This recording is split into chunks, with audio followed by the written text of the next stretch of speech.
Die haas en die skilpad.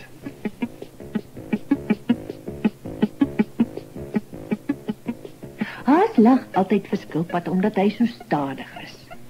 Jy beweeg omtrent nie, sê hy. Jy's 'n regte ou haarmansdrup.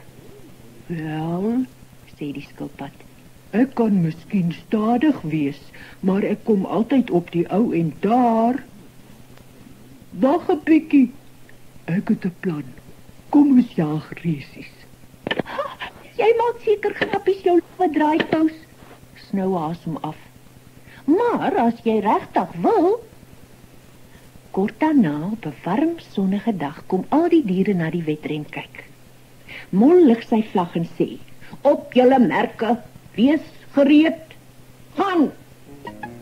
Haas jag so vinnig weg dat hy skilpad in 'n stofwolklad agterbly. Toe begin skilpad beweeg. Stadig, baie stadig. Haas is nie eens meer te sien nie. "Dis hopeloos," sê die sprinkane. "Watter kans het die arme skilpad?" "So 'n dom skilpad," dink Haas en kyk terug. "Ek kan eenvoudig nie verloor nie. Hoekom lê en rus ek nie 'n bietjie nie?" Toe gaan lê hy langs die pad onder 'n boom en spoedig is hy vas aan die slaap. Hy droom van applous en pryse.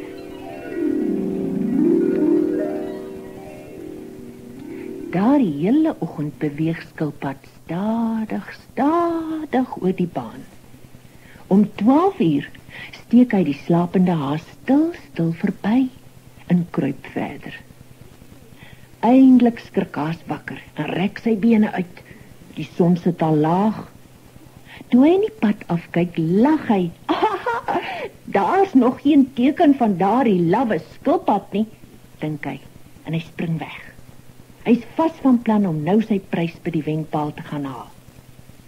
Maar wat sien hy in die verte? Die lawwe skilpad kruip stadig oor die wenstreep. Mol het sy vlag laat sak. Skilpad het gewen. Haas is nog ver, maar hy kan die diere hoor juig en klap. Dis nie billik nie, kla Haas. Jy het gekil. Almal weet ek ry baie vinniger as jy. Dis waar, sê skilpad en kyk oor sy skouer. Maar ek het jou mos gesê, ek kom altyd op die ou en daar. Jy weet tog, stadig maar seker wen dikwels die beker.